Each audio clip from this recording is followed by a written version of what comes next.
March COMM Day 2022 is going to be Sandshrew in Pokemon Go. Are you ready and prepped for everything that's coming at you? Because with all that said, I'm going to help you out. Let's jump right in. Welcome back, everybody. Let me know in the comments below. Are you guys excited about Sandshrew COMM Day in Pokemon Go? Definitely hit that thumbs up button on the video. I want to see you guys' excitement for this. And let me know in the comments below, what do you guys feel about it? I'm actually really excited. I love Alolan Sandshrew. I like regular Sandshrew. I think that they're great contenders for here. They're getting some pretty cool PvP movesets. No, they're not the Bagon and the Beldum, but I think that they're definitely worthy to have a COMM Day, especially with some of the moves that they're getting. And I can't wait to see how they're going to be changed up in the PV Poke ranking when they do come out. And this weekend, I will be in Oakland, California, and I would love to see you guys out there. We will be having an event pop up with Niantic. There's going to be some great surprises. I hope you guys do come out. The meetup will be at Jack London Square at 10:30 a.m. on Sunday. I hope to see all you guys out there, and please stay tuned to my social media for any updates. I will pin it in basically everything, every space that I possibly can. I hope to see you guys out in Oakland. But first, the timing is going to be March 13th, which is going to be Sunday from 11 a.m. all the way until 5 p.m. for a grand total of 6 hours. The bonuses are going to include 3-hour lures, any of them, 3-hour incenses. We're gonna get Sandshrews basically spawning absolutely everywhere. Both of them will be in the wild, which is crazy amazing. And then finally, 1/4 egg hatch distance. So that's gonna be the bonus of the day. So we are gonna definitely focus on that in a tip because it's very important for your Stardust. The regular Sandslash will be able to get Night Slash, which is gonna be a dark move. And the Alolan Sandslash is now gonna have Shadow Claw,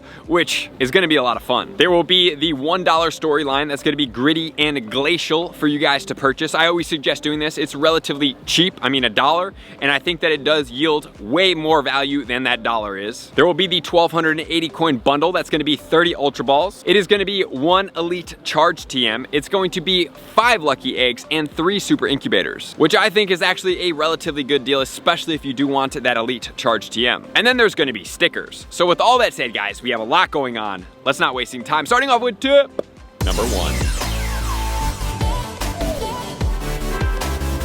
Tip number 1 is going to change up just a little bit because I want to make sure you guys max out on the 1/4 egg hatch distance, which is very important. So right up front, guys, 12-kilometer eggs are going to be your absolute best friend because of the Stardust that's going to be coming out of them. And you're going to be hatching them in 1/4 the distance, which on a Super Incubator is going to be 2 kilometers, which is absolutely mind-blowingly amazing. So you have 12 total spots. You have basically a little less than a week to do so. Put your extra grind effort in. Trust me, it's gonna be worth it because you guys are gonna be churning about 100,000 Stardust just from these eggs alone. Trust me, it's gonna be worth it. Defeat your leaders. You don't have to pay for it. Grind it up. Every time you hatch an egg, turn off spinning stops in your mind, and if you're using an auto catcher, go out and grind, get that, have the rocket radar saved up every time. As soon as you hatch that egg, boom, you are fighting a leader, and boom, you're collecting that 12-kilometer egg. Easiest way to do it, most effective strategy. So I hope you guys do max out, you take advantage of this because trust me,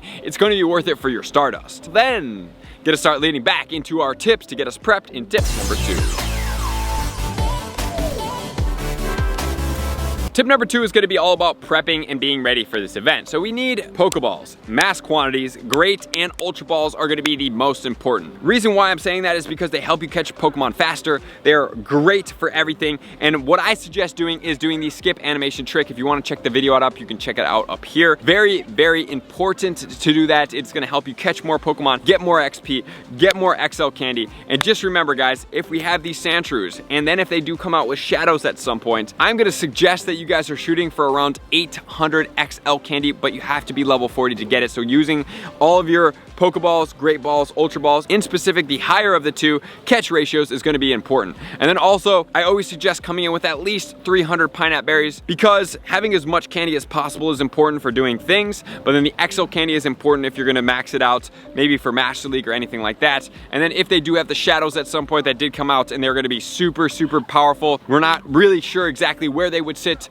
but they do have potentials to be powerful. So having as much XL candy as possible, very important for these. these. Because as of right now, the Alolan Sandslash is ranked 102 in the XL Master League. Really not all that bad, right? So that does sit pretty good. It's top 100, basically. Not too shabby. And as far as items go, right now we're talking about star pieces because of the lucky eggs that we talked about. You're gonna have to be on at least one star piece when you hatch those eggs. Number one. Number two, you're gonna want super incubators if you're gonna choose to go after more of this stuff. What you could also do is have a rocket radar ready to go, hatch all those eggs, get everything ready, rocket radar, fight a couple more rocket leaders, have your auto catcher catch while you fight the leaders, and then get 3 more eggs and then hatch them. That's kind of be my goal plan of the day, is to get as many 12 kilometers during the actual day as possible to hatch more of those eggs, because that's gonna equal more Stardust. So the super incubators are gonna be important, but outside of that, do I suggest that you guys are like hatching crazy amounts of like 2-kilometer eggs? Not really. So I would mainly focus on catching and other things like that. And then obviously 1 lucky egg with your friendship bonuses is always important for COMM Day, because so many people play that it's a great time to stack up on those friendship bonuses and release, because so many people are much more motivated, even if it's the winter time and some people are on a hiatus or taking a slumber for the winter because it's too cold out. Great time to push out everybody and get all that friendship XP, which then gonna lead us into tip number 3.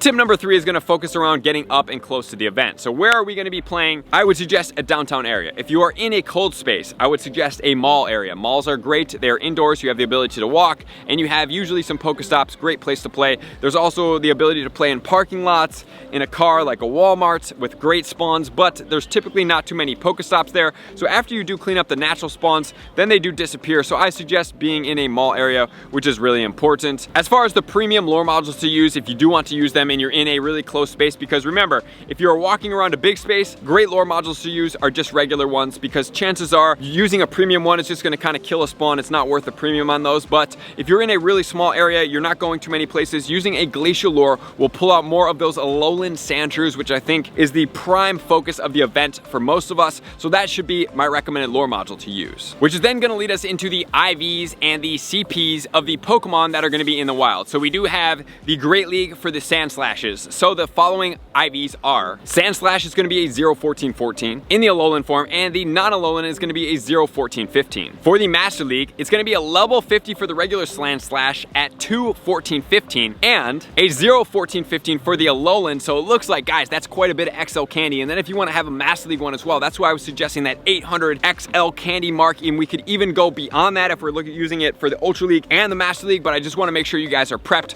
for all the PvP needs. And as far as the IVs from catching them in the wild, for 100% IVs, not PvP. PvP 100% IVs are what we talked about. Real 100% IVs, as far as best you can get, 15-15-15 is going to be 540 from field research, 720 from raids/eggs, 1081 if it is non-weather boosted, and 1171 if it is weather boosted. And that weather boost is going to be in sunny weather. And then as far as the Alolan goes, 554 from field research, 739 from eggs, 1108 in the wild if it is not weather boosted, but if it is weather boosted, 1201 in the snowy weather at level 35. So just remember, as far as those IVs go, if it is weather boosted for one of these two, that means the level 30 IVs are not going to be guaranteed 100% IVs. But if it's not weather boosted, the level 30s are the guaranteed. As soon as that weather boost goes into effect, the level 35 is the only guaranteed 100% IV, because that's the absolute highest that you can catch in the wild. So with all that said, now let's move it to tip number 4. Tip number 4 is going to be all about starting the event and during the event. So don't catch Pokemon 30 minutes beforehand, number 1. Number 2, do not complete any field research from midnight of Sunday all the way until the event starts, because those field research tasks, if you are playing in that area, are going to change into the Sandshrew ones for the day. Remember to put your 12-kilometer eggs on and do not miss it with the star piece. And then also remember to hit your friendship bonuses and coordinate them with everybody going on. Even if it's great friends, ultra friends, best friends, it all matters. And then most importantly, use the skip animation trick to catch as many Pokemon as possible, which then going to take us to tip number 5. Tip number 5, I highly suggest you guys save a lot of these Pokemon and trade a lot of these Pokemon over 100 kilometers, because we are now in the season of Alola. We are not in the previous season, which was giving us the guaranteed 1 XL candy per trade. So just think about this. If we're talking about Shadows, if we're talking about PvP Pokemon, guys, we are looking at a lot of XL candy, because we have 360 per Shadow if we're taking it to level 50. Then a non-level 50, that's 296. So for one Pokemon, Shadow and non-Shadow, all the way to level 50, we're looking at got 656 XL candy. That's a lot of XL candy, and that's just for one of the variations. So obviously when the stats come out, I will drop it probably on Saturday night when we are talking about what's going down with the field research, with the storyline, to make sure if it's worth it to see what you're getting, and then to make you guys are prepped, I will also drop if it's going to be worth it, if the moves are updated in PvPoke to give us the appropriate moveset to XL candy and how much you actually will need for what is going to be appropriate. But being more prepared is always better than being less prepared, so find that Pokemon trainer that's over that 100-kilometer mark, get that guaranteed XL candy. I appreciate you guys as always.